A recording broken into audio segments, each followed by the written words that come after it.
ഞങ്ങൾ ഇലക്ഷൻ കഴിഞ്ഞിട്ട് റിസൾട്ട് വരട്ടെ മുഴുവൻ ആലോചിച്ച് തീരുമാനിച്ച് ഇനി ഭാരതീയ ജനതാ പാർട്ടിയെ 2026 ജയിപ്പിക്കാനുള്ള ഊർജ്ജം വീണ്ടെടുത്തുകൊണ്ട് ഞങ്ങൾ മുന്നോട്ട് പോകും.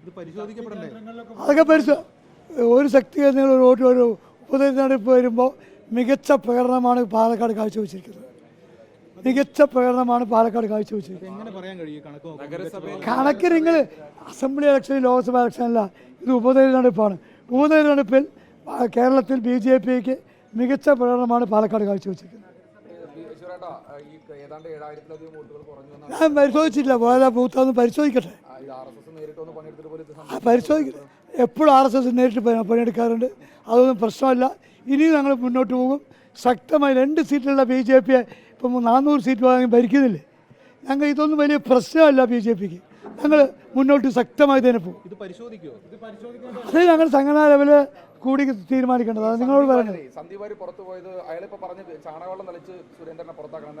സുരേന്ദ്രൻ ശക്തനായ ഞങ്ങളുടെ നേതാവാണ്. സുരേന്ദ്രൻ കേരളത്തിൻ്റെ BJPയുടെ നാവാണ്. അത് സന്ദീപ് വാര്യർ കോൺഗ്രസ്സുകാരനാണ്. സന്ദീപ് വാര്യർ കോൺഗ്രസിൻ്റെ കാര്യം നോക്കിയാൽ മതി, ഞങ്ങളുടെ കാര്യം നോക്കേണ്ട ആവശ്യമില്ല. മൂത്താന്തര BJPയുടെ ഉരുക്ക് കോട്ടയാണ് ഞങ്ങൾ തെളിയിച്ചു കഴിഞ്ഞു. നിങ്ങൾ നോക്ക്, അത് നോക്കാം. നഗരസഭ പിടിക്കാൻ മുരളീധരൻ അച്ഛൻ കരുണാകരൻ വന്നാലും പാലക്കാട് നഗരസഭ പിടിക്കാൻ പറ്റൂല.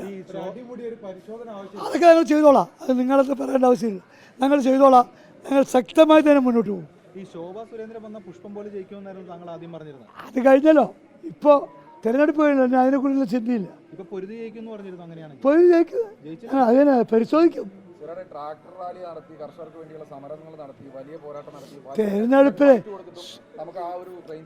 തെരഞ്ഞെടുപ്പില് ഞങ്ങൾ അടൽ ബിഹാരി വാജ്പേയി ഗോളിയോട് 5 ഷോട്ടിൽ തോറ്റ പാർട്ടിയാണ്. 84 2 സീറ്റുള്ള പാർട്ടിയായിരുന്നു BJP. ഇന്ന് ഇന്ത്യ രാജ്യത്തെ 19 സംസ്ഥാനങ്ങളും ഈ രാജ്യസഭയും ലോകസഭയും വൻ ഭൂരിപക്ഷത്തിൽ ഭരിക്കുന്ന പാർട്ടിയാണ്. ഈ രാഷ്ട്രീയം അങ്ങോട്ടും ഇങ്ങോട്ടും ഒക്കെ മാറും. അതൊന്നും നമ്മൾ പ്രതീക്ഷിച്ചില്ല. പരിശോധിക്കും. പാർട്ടി ഇവിടെ ഒരു അടിയൊഴുക്കുള്ള BJPക്കുള്ള വോട്ട് BJPക്ക് കിട്ടി. CPM വോട്ട് BJP വന്നിട്ടുണ്ടെന്ന് ആലോചിക്കണം. അല്ല, ഈ വോട്ട് ചെയ്ത് നിങ്ങൾ ആർക്ക് വോട്ട് ചെയ്ത് എനിക്കറിയാം.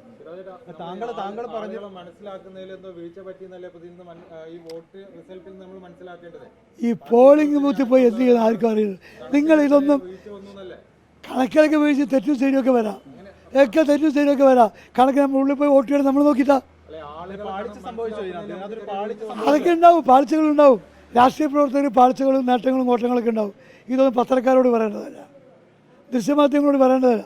ഞങ്ങളുടെ ശക്തിക്ക് ഒരു ചോർച്ചയില്ല. BJP കൃഷ്ണകുമാറല്ല, താമരയ്ക്ക് കിട്ടുന്ന വോട്ടാണ്. താമരയ്ക്ക് ഇത്ര വോട്ടുള്ളൂ. ജനവിധി അംഗീകരിക്കുന്നു. പ്രചാരണം നല്ല രീതിയിലാണോ? ഞങ്ങളുടെ സംസ്ഥാന അധ്യക്ഷന്റെ നേതൃത്വത്തിൽ ശക്തമായി പ്രചരണം നടത്തി. ഊണും ഉറക്കമൊഴിച്ച പ്രവർത്തകർ പ്രവർത്തിച്ചു. ജനവിധി മാനിക്കുന്നു. ബസ്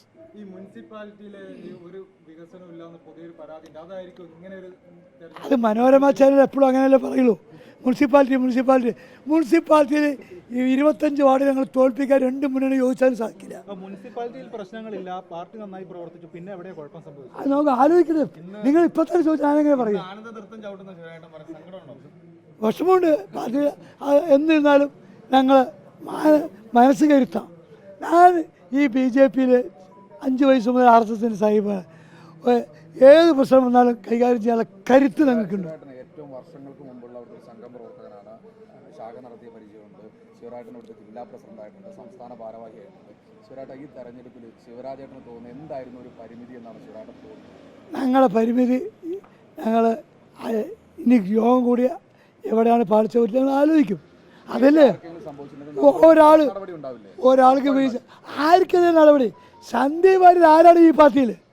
സന്ദീപ് വാര്യർ കോൺഗ്രസ്സുകാരനാണ്. എൻ്റെ പാർട്ടിയിലെ അധ്യക്ഷൻ ആരാണെന്ന് അയാൾ തീരുമാനിക്കേണ്ട. സുരേന്ദ്രൻ കേരളത്തിൽ ഉരുക്കും മനുഷ്യനാണ്. എത്ര തോൽവി ഞങ്ങൾ ജീവിതത്തിൽ കണ്ടിരിക്കുന്നു. അതൊക്കെ മുന്നോട്ട് പോകും. തോൽവിന്ന് പാഠം കൊണ്ട് ഞങ്ങൾ മുന്നോട്ട് പോകും.